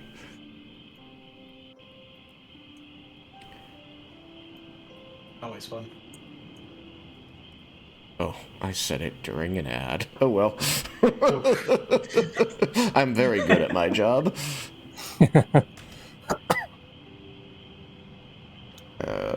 But yes, thank you to our wonderful audience for the wonderful characters that they helped me to flesh out the world with. Where has a dock? A few places with docks. Let me go back to the Hospital mostly. It There's is one not that map. subtle doc attached to the Syndicate. I know.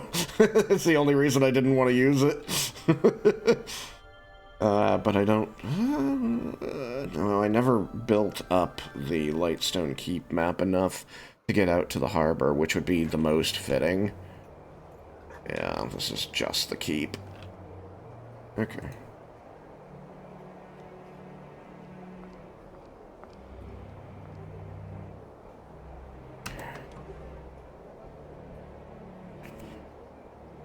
I've already forgotten the name. Vestis Quillian? Vestis Quillian. Yes. Thank you, Ashley. Have a good night. I guess we're just gonna have to use the HQ. You know, it's just pretend, you know. Yeah, well, I'll just turn the map around and no one will know. It's fine. Especially if we throw the cutter all the way up there. Pull everyone to the map. Oh, I thought we were using the other one.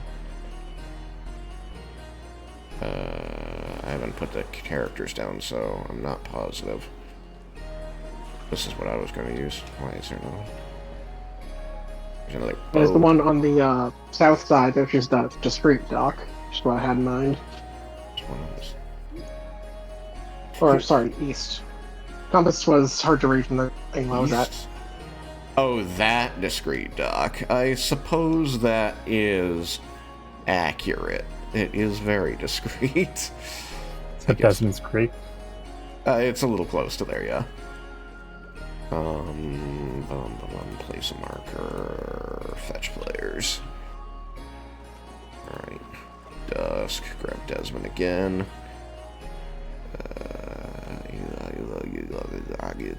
Morgan. Reggie. Spider.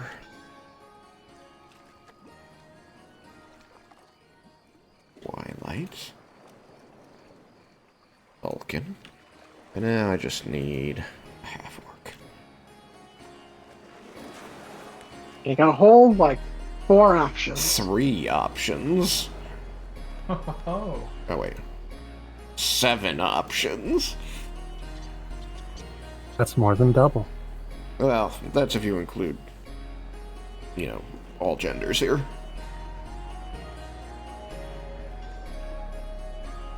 That's a little much. This one will do. Game tools, rename. Festus. Lillian. Sure, make unique so I don't lose them. I have no idea if that one's... It doesn't matter. Alright, so you head across, up to the surface and across the city to the harbor. You find your way to the very discreet and out of sight of Lightstone Keep, Dock A143, where you see a medium-sized merchant vessel, perhaps a brigantine, lashed to the dock there with an armored orc pacing back and forth, yelling at a half-elf about some magical something that the half-elf seems to be working on. And basically generally fuming about delays, holdups, and, you know, people not showing. Eventually, in his pacing, he will spot the lot of you sort of watching him from the dock, nearish by the gangplank. He's gonna growl at you and say, "What? Do I entertain you?"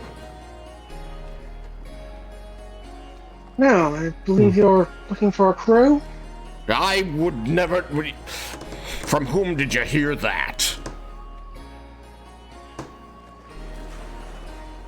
And I just blank. It was Aiden? Aiden Adarian. Aiden I Adarian. do have name.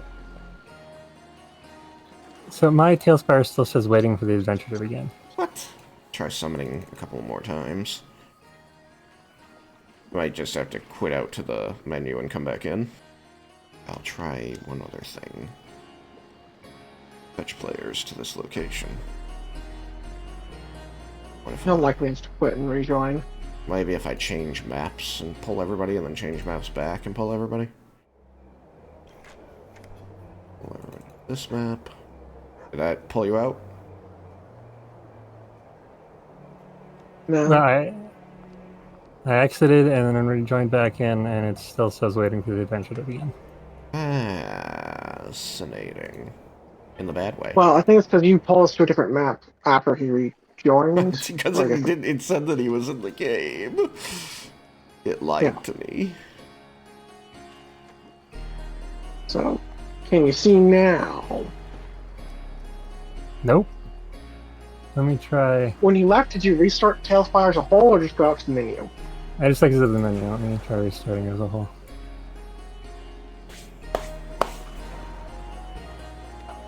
I'll give it a moment. Just cut it out later.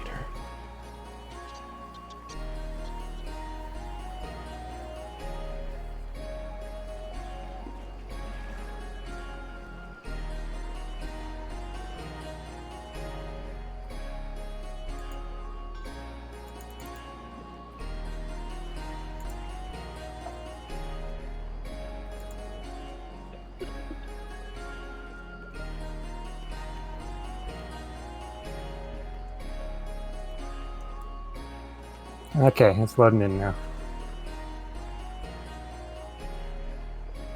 Alright.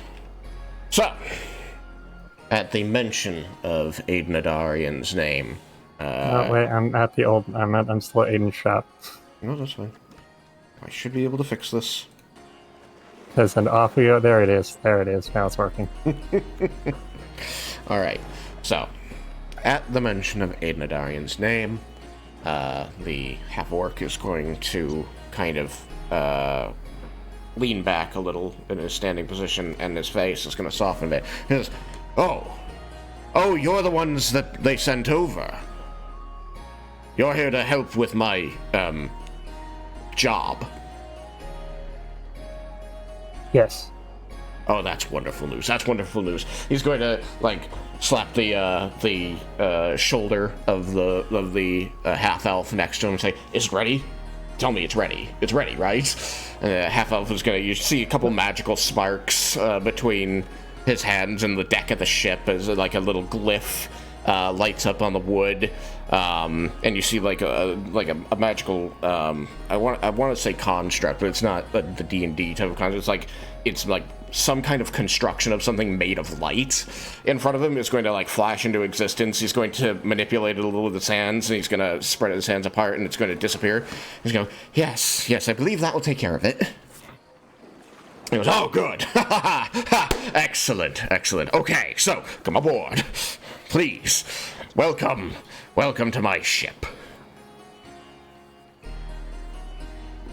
We call it the Grab Spar. How'd I get that name? Well, I mean, not liking your tone, it was my grandfather's name. But, yeah. No, My grandfather named it. Curious. What a very strong name. Thank you. Says the cleric, and just sort of like hairy eyeballs Twilight a little bit. I think my apology got talked over a little. Like No. I heard the apology. He just did like he didn't. He doesn't seem terribly ameliorated by it. I give Twilight a pat on the back. You're such good at making friends, Twi. Desmin gives a cheeky look at. Why are you to remind you about the times you've made friends? Well, She's good at it when she wants to make be. friends who mean facing the end of my axe, and I think that's fairly successful. You make friends at the end of your axe, he says, looking at Morrigan.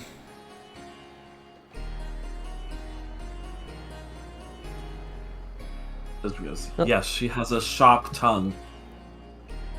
Well, this might be the perfect job for you if you like axes. He's gonna, like, point to the other gunnel of the boat as you all board on the opposite of the gangway. He's gonna say, "We've got axes." And as he points over there and you know, urges you with hand gestures to come look, you will be able to see that strapped to the side of the ship are massive axes. Way too big for a person to hold. I was gonna say, but Twilight, or not Twilight, Morgan, do you think you could lift one of those axes? Alex accepted.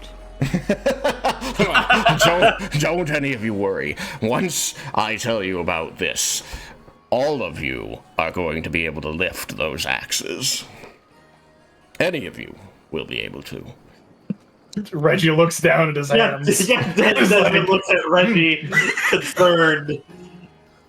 I would like to see Reggie swing one of those axes. It just depends. She always said lift, not swing. The axe must be Reggie's like the laser twice form. his size. Well, Don't fall probably in the a lot water, more than Reggie. that.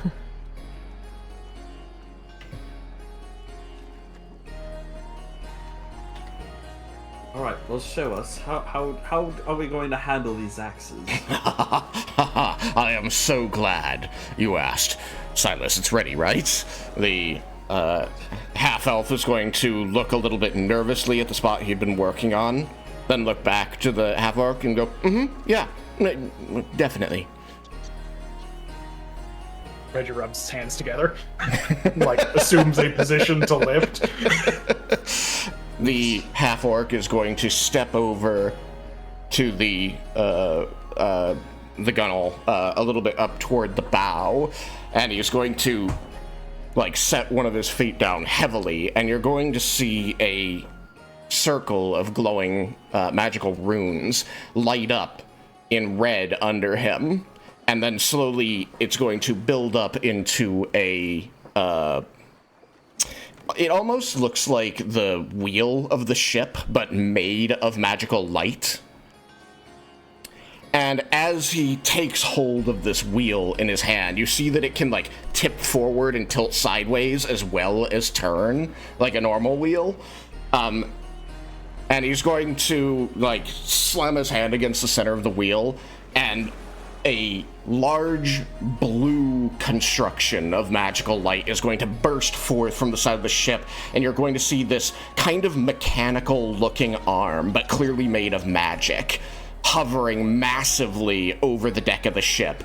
And he's going to spin the wheel and push it forward, and this arm's going to swing down, grab one of the axes off the side of the ship, and hold it over the deck and swing it around wildly as he laughs maniacally. The power! I give you the deckhand! You know, that does make man. more sense than what I was thinking. And Reggie, like, sort of, you know, like, shyly stands back up properly and... Can I try? I want to try.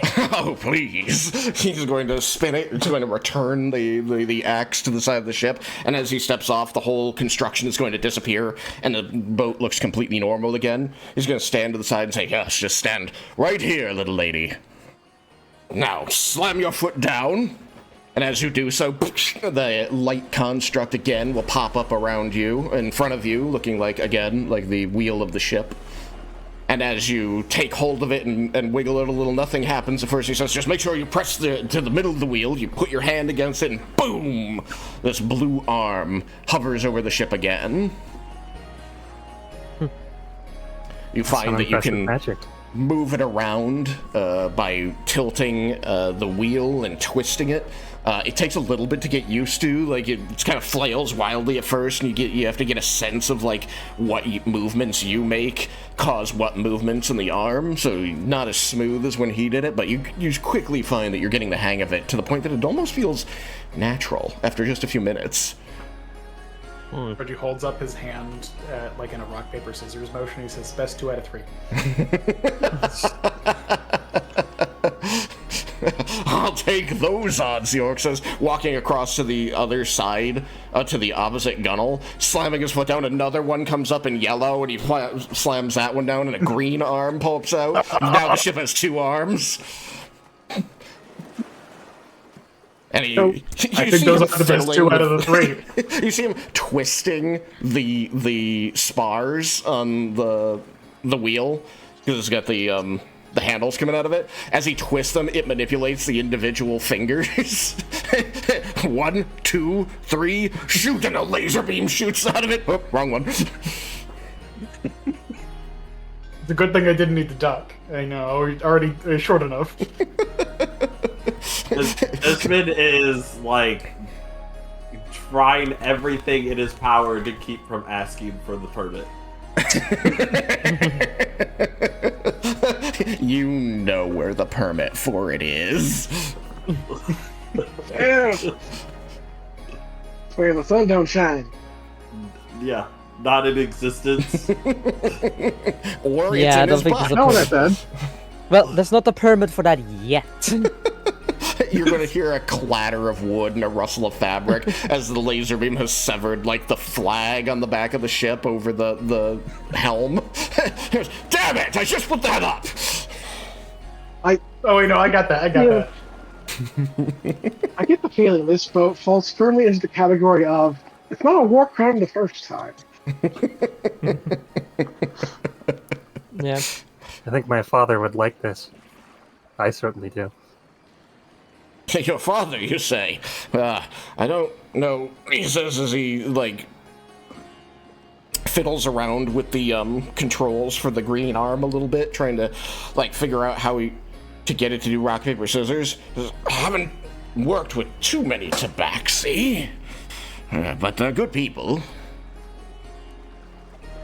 Do I know him? Are we in the underground still? No. You are on the surface out in the harbor. Okay, then yeah. But you're at a very discreet dock. You probably know of him, but it's not super important. Alright then, that's fine. Everybody's got their secrets. Aiden isn't keeping mine, but I'm sure they wouldn't have given you my name and location unless they thought you could help me. So, you've seen my hour, he says, spreading his hands before the half-elf. Latest invention, magical project. Do you think that you are still on board for this mission? More so than ever. I like to I would hear appreciate that. some more details first, but I imagine we are. Sure. The details are easy, he says as he kicks the gangplank away, quickly throws off some lashes and opens the sail. As the boat pulls away from the dock, he seems to look smugly like, nobody's leaving now. I can still teleport away. Give me the details. The details are that I run several ships that pick up all kinds of goods from all kinds of places and sell them here. A lot of them go to our mutual acquaintance, Aiden. Unfortunately, I am not without competition, and one of my competition intercepted my latest shipment of fabrics and magical weapons, which is problematic. Those are very expensive, and that's not an investment I'm willing to lose. I'm owed quite a lot of money for it. So, we're going to take this boat, he says, pounding his hands on the gunwale before turning back towards you, and kick the shit out of their boat! Sounds delightful.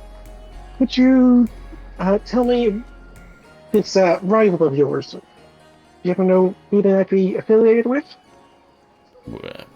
They're a privateer, like me, so generally unaffiliated, except unless you count the contracts we usually work on. Privateer is just a fancy word of pirate.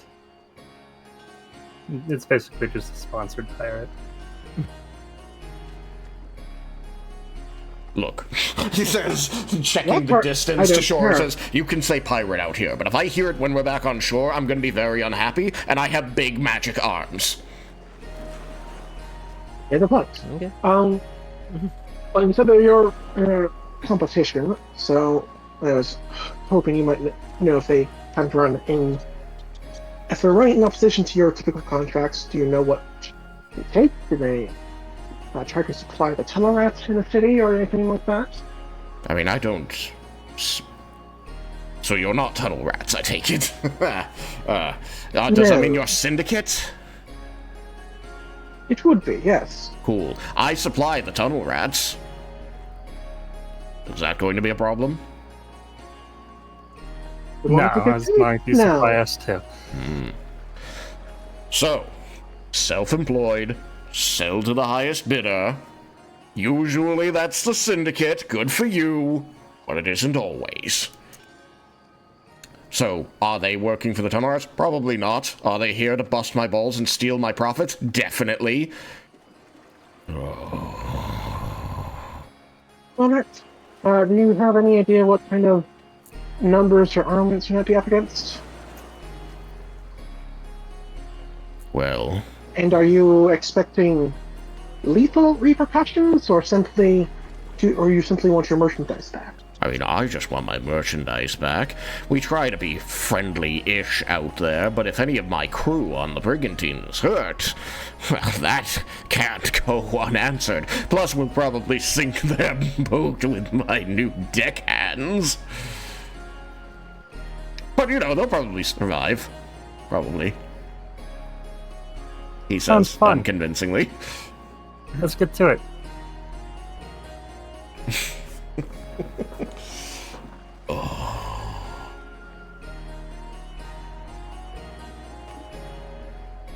What do you mean, let's get to it? We're already going.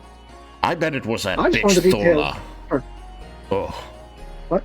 What? I said I bet it was that bitch Thorla. She's always trying to get in the way of my business, and she's good at it. I see. Is it a name I would recognize? You can roll history. I imagine it'll go about as well as last time. You have to jump You some have a pretty stats. good chance of it going better. Okay, well, I rolled well, but you still hold -1 to deal with. Okay. 17. 17. You've heard of Thorla. She is a half-giant privateer who sometimes delivers goods to the Syndicate. Any particularly nasty reputation or anything associated that I might mean, be aware she's of? got a crew of very capable sailors, and she doesn't really hold allegiance with anyone outside of her crew. Selling to the Syndicate is sort of incidental. Doesn't mean she likes them, but she just likes their money. All right. I'll have to build a brigantine model for next time, or 2 of them, and then put giant grappler arms on them. Anyway. Yeah, so you're going to be sailing out away from Volnar again. Out into the ocean. At least we're not paying extra. Yes, indeed. Sure hope I don't fall off. Oh, yes, I've heard that cats did don't you- like water. Vulcan, did you bring your, supplies?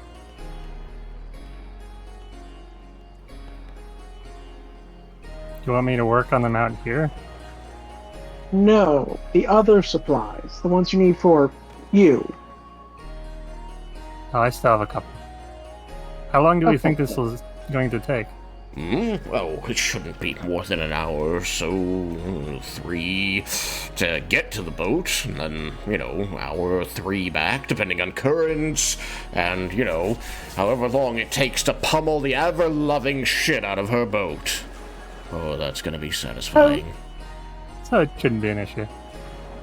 Potentially stupid question relating to my small amount of knowledge of ships. With those big arms, could this thing effectively row itself?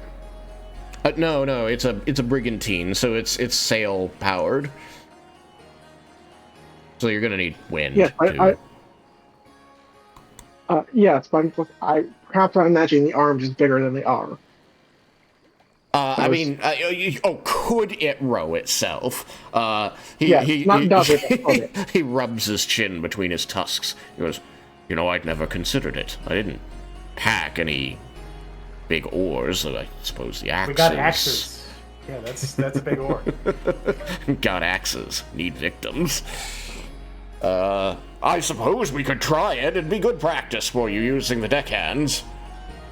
Everybody take a deckhand. There's actually 6. 3 per side of the ship. No, I'm already buy one. Yes, you're at the red one. Red, yellow, blue, green, purple. The 6th color, orange, that's it. I know my rainbow. The 6th color, octarine. But that has the word 8 in it.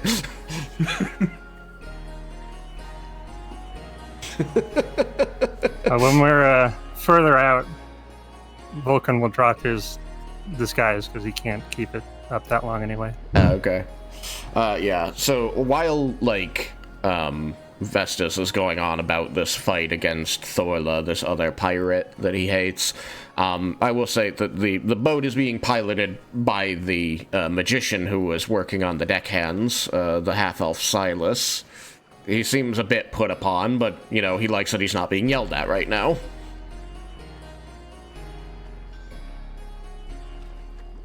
You see him, running around, changing lashings all by himself, throwing glances over at Vestus, who's talking to you, helping coach you all through using the deckhands. Now, if we got a big enough fishing rod, we could catch the best fish, maybe even a whale. Wonder if we could catch that creature that was in the underground. Rivera?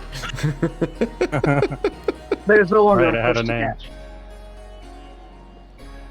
But That yes, thing is long gone. I'm not prepared for the next encounter, but we got where I wanted to get. So I'm gonna call session here and say good job, everybody. That was a lot of fun. Yeah. High fives all around. The deckhands are just clapping over the ship. It is very loud. We're all deaf. All right. So Everyone takes 2d6 for thunder practice, damage. we are paddling the boat. We're giving high fives. Final test. You do like a group hands in cheer type of thing. Secret handshake. Break. All right. So yes, as we end this session, the party is sailing out past the harbor of Volinar to help Vestus Quillian reacquire his goods that were stolen from him using a boat with arms. What a scene! So thank you all for being here. I hope you had a good time, and we'll see you next time on Desmond's Creek.